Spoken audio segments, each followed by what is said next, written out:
வேல்முருகன் மட்டும் அன்னைக்கு இல்லைன்னா என்ன ஆயிருக்கும்? 17 கார்பரேட் எழுதி கொடுக்குறான் சார், அறிய வேண்டாமா? கார்பரேட் எழுதி கொடுப்பதே சட்டமன்றத்தில் தீர்மானமாகுது. அப்ப என்ன நினைக்கிற எம்எல்ஏக்கள் போறா, சரி முதலமைச்சரே இதை அனுமதி கொடுத்து விட்டா. செய்யாறுல முப்போகம் விளைகிற நிலம், அந்த நிலத்தை ஏவா வேலு ரியல் எஸ்டேட் பண்றதுக்கு 10 வருஷம் கழிச்சு பண்றதுக்கு ஒரு 100 ஏக்கர் எடுத்துட்டாரு. மக்கள் பூரா போராடுறான். ஒரு ஐடி வேலை பார்த்து லட்சக்கணக்கான வெளிநாட்டில் சம்பளம் வாங்கிய ஒருவர் வந்து அங்க போராட்டத்தில் அந்த விவசாயிகளை பூரா ஒருங்கிணைச்சு போராடுறாரு. ஆறுமுகம் அவரை கொண்டு எங்க போடுறீங்க? சிஎம் ஆபீஸ்ல இருந்து திருநெல்வேலியை கொண்டு ஜெயில போடுறீங்க.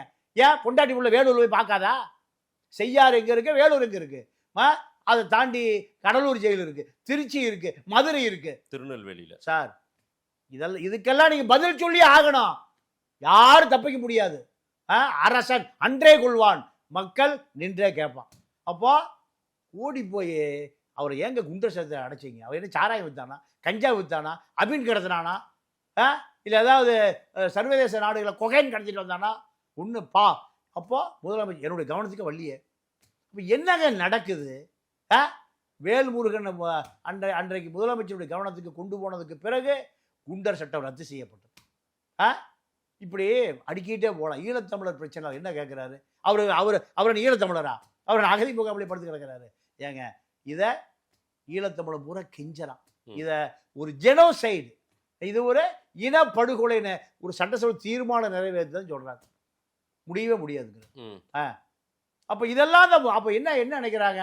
உதயசூரியன் சின்னத்தில் ஜெயிச்சா அடிமையாக கிடக்கணும்னு ஏதாவது எழுதியிருக்கா? இதெல்லாம் கேட்டால் உனக்கு சீட்டு இல்லை. யாரை விட்டு? சேகர் பாபு எத்தனை பெரிய அரசியல்வாதி? சேகர் பாபு என்ன பண்ணிட்டு இருந்தாரு? கட் அவுட் வச்சுட்டு இருந்தார். எனக்கு தெரியும். மதுசூதனனுக்கு கட் அவுட் வச்சுட்டு இருந்தார். அதை கழட்டி வைக்கிறது, கொண்டு திருப்பி பாதுகாப்பாக வைக்கிறது. உங்களுக்கெல்லாம் நீங்களாம் அமைச்சர். ஆளு அம்பு அடி ஆள் ஆச்சா போச்சா?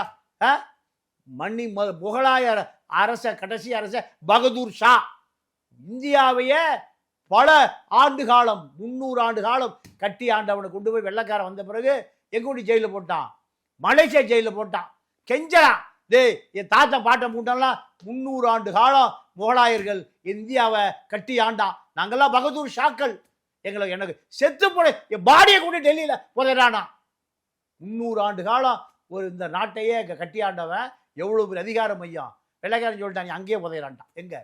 மலேசியாவில். அப்போ அந்த அதிகாரமெல்லாம் 100 ஆண்டு காலம் 200 ஆண்டு காலம் இருக்காது.